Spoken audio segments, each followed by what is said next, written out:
नमस्कार, मैं हूं विनय पाठक। एबी न्यूज़ में आपका स्वागत है। आइए देखते हैं मुंबई तथा आसपास की कुछ खबरें जो वर्तमान दौर की सुर्खियां बनी हुई हैं। लेकिन वर्तमान समय में बात करते हैं राजनीति की। जी हाँ, चुनाव का शोर है।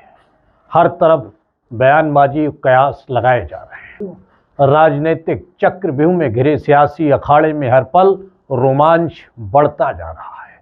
चुनावी संग्राम में लड़ाकों के दरबारों की हर दिन बदलती तस्वीरों से नया सियासी संदेश देने की कोशिश की जा रही है।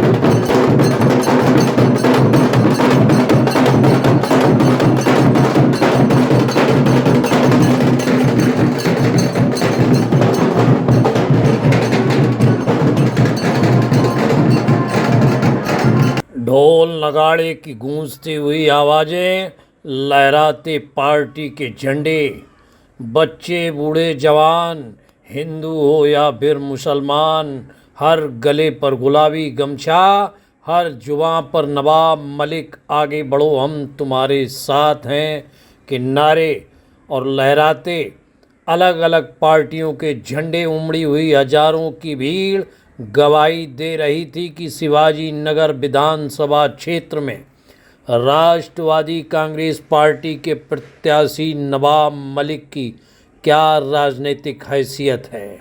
अवसर था नवाब मलिक के चुनाव कार्यालय के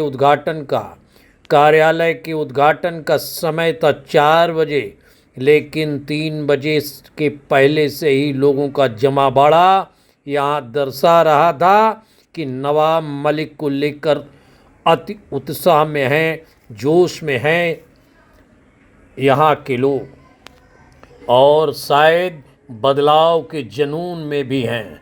नवाब मलिक ने हजारों समर्थकों कार्यकर्ताओं की उपस्थिति में अपने चुनाव कार्यालय का फीता काटा।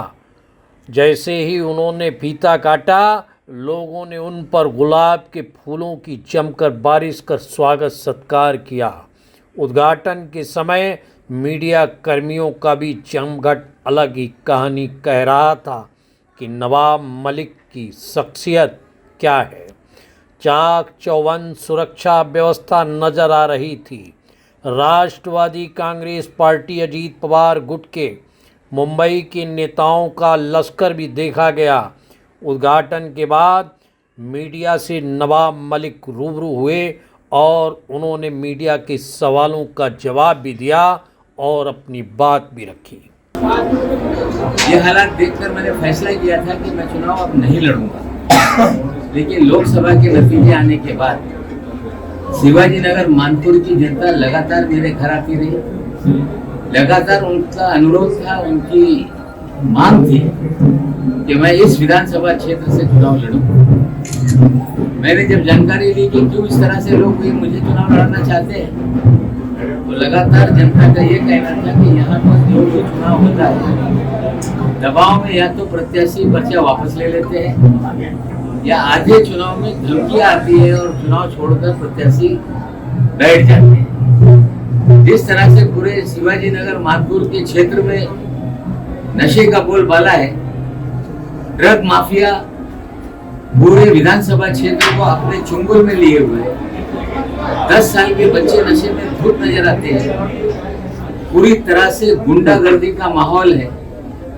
गरीब आदमी को दबाव में रखा जाता है। कोई व्यक्ति जो यहाँ पे वर्तमान में विधायक महोदय हैं या उनके दल के खिलाफ आवाज उठाए, उस पर झूठे मुकदमे लाद दिए जाते हैं, उन्हें जेल भेज दिया जाता है।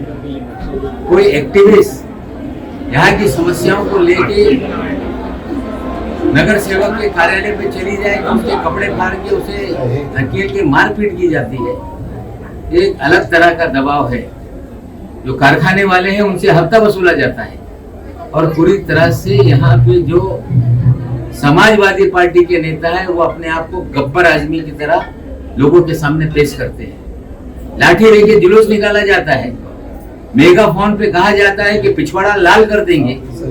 हमें लगता है कि यही वजह से लोग चाहते थे कि मैं यहाँ से चुनाव लड़ूं हमने फैसला किया, पार्टी ने यहाँ पर अधिकृत रूप से मुझे चुनाव लड़ाने का फैसला किया है और मुझे पूरी उम्मीद है कि जनता ने अगर मुझे यहाँ खड़ा किया है तो जनता पूरी ताकत से मेरे साथ रहेगी। जहाँ तक सवाल है, यहाँ पर चुनाव लड़ने का मैं किसी व्यक्ति के खिलाफ चुनाव नहीं लड़ रहा, मैं यहाँ पर किसी दल के खिलाफ चुनाव नहीं लड़ रहा, मैं नशे के कारोबार के खिलाफ चुनाव लड़ रहा हूँ, मैं गुंडागर्दी के खिलाफ चुनाव लड़ रहा हूँ, मैं यहाँ की हफ्ता उगाही के खिलाफ चुनाव लड़ रहा हूँ। और अभी कुछ भ्रम फैलाया जा रहा है कि दो लोगों की लड़ाई में भारतीय जनता पार्टी शिवसेना गठबंधन का उम्मीदवार जीत जाएगा। पिछले लोकसभा चुनाव में जिस तरह से नतीजे थे, इस विधानसभा क्षेत्र में मात्र 28,000 वोट जो महायुति के उम्मीदवार को मिले थे। अभी यहाँ पे जो उम्मीदवार है, हमें लगता है मात्र 8,000 वोटों में सिमटने वाला है। लड़ाई सीधे है और जब जनता कोई चुनाव अपने हाथ में ले लेती है तो वो जनता चुनाव जब लड़ने लगती है तो नतीजे बिल्कुल अलग तरह के आते हैं। हमें पूरा विश्वास है कि इस चुनाव में जनता की लड़ाई हम लड़ रहे हैं, जनता हमारे साथ है और भारी मतों से चुनाव को हम जीतेंगे। सर देखा गया कि एसएमएस कंपनी के लिए समाजवादी पार्टी ने और बहुत सारे शिवाजी नगर के एनजीओ ने मुद्दा उठाया, लेकिन बार बार जो है सिर्फ उसको रैली बनाकर ही एक साइड में एक प्रोग्राम बनाकर लोगों को इकट्ठा करके रख दिया गया।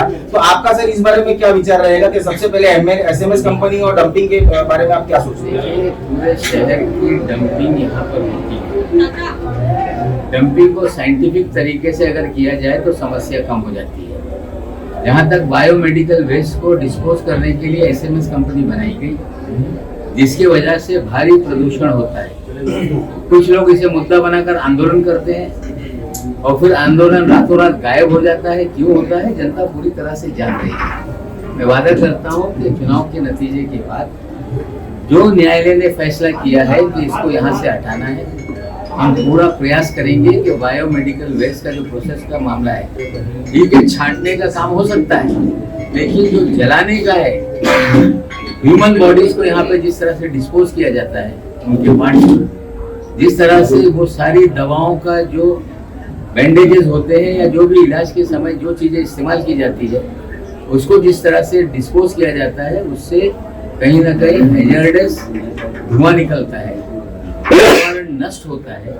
अगर हाईकोर्ट ने ऑर्डर दिया है तो सरकार की जिम्मेदारी बनती है कि इसे बंद किया जाए। हम पूरी प्रयास करेंगे कि यहाँ पर एक्टिविटीज को बंद कराएं। सर शिवाजी नगर की जो मौत की ब्रिज कहा जाने वाली जो ब्रिज है, उसके बारे में आप क्या कहना चाहोगे कि जब तक वो ब्रिज नहीं थी तो पूरा शहर जो है अबू हाशिम आजमी ने लिया कि ये ब्रिज मैंने बनाया है, मैंने इसका अप्रूवल लिया है, लेकिन जब उसके ऊपर मौत के जब लोगों की मौत होने लगी, बाइक्स और कार्स के एक्सीडेंट होने लगे, तो उसके बाद में उन्होंने अपना पल्ला झाड़कर कहा कि बीएमसी ने अपना काम बराबर नहीं किया। तो इस बारे में आप क्या कहना चाहोगे?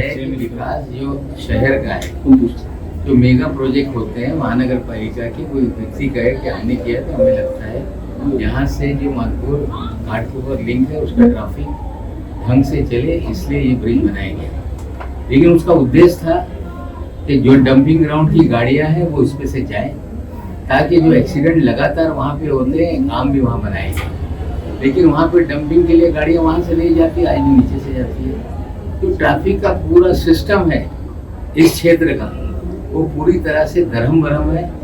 सोच समझ के पूरा सिस्टम बनाया जाए तो मुझे लगता है ये सारी दुर्घटनाएं रुकेंगी और हम प्रयास करेंगे चुनाव के नतीजे के बाद कि आगे दुर्घटना ना हो।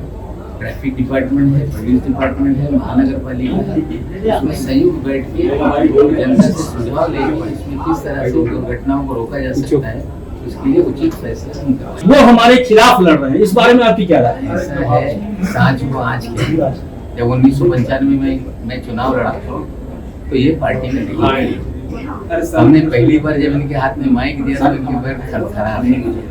अब जिनको हमने हमारे ही हाथों के तरह से हुए पत्थर के सनम आज मंदिर में भगवान बने। मीडिया से वार्ता के बाद नवाब मलिक ने हजारों समर्थकों कार्यकर्ताओं के बीच अपनी चुनावी यात्रा शुरू कर दी। सड़कों पर हजारों लोग नजर आ रहे थे, लोग हाथों में झंडे लेकर चल रहे थे। भीड़ का उत्साह देखते ही बनता था। वहीं गोवंडी की जनता भी नवाब मलिक के लाओ लश्कर को लेकर आगाज और अंजाम का गुणा भाग लगा रही थी। जनता का प्यार देखकर नवाब मलिक भी हवा में हाथों में लहराकर कार्यकर्ताओं का जोश बढ़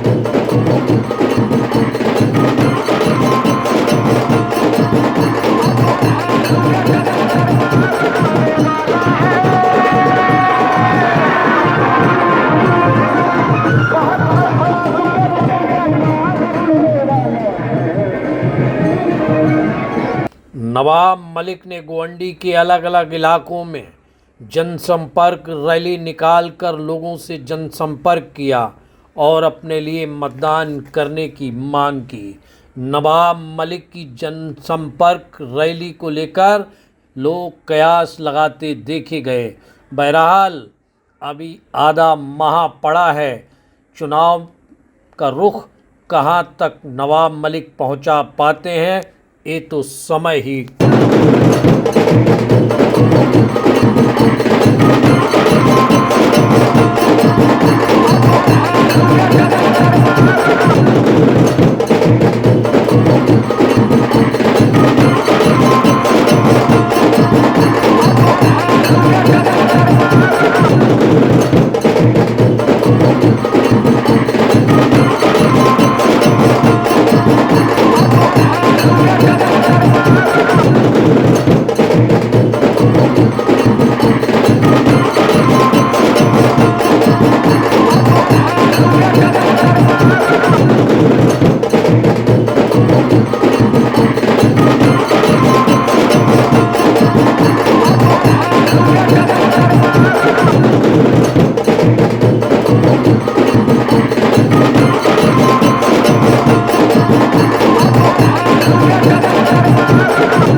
बहरहाल अभी तक की खबरों का सफरनामा करते हैं समाप्त। विनय पाठक को दीजिए इजाजत। हम फिर मिलते हैं नई खबर नए सफर के साथ। लेकिन चलते चलते गुजारिश, विनती, अनुरोध, यदि आपके आसपास कोई समस्या या घटना घटित हुई है और आप उसे हम तक पहुंचाना चाहते हैं तो हमारी स्क्रीन पर दिखाए जा रहे नंबर पर सीधे संपर्क कर सकते हैं। साथ ही आपसे अपील, आप हमसे जुड़ने के लिए हमारे चैनल को लाइक, शेयर, सब्सक्राइब करना ना भूलिए। नमस्कार।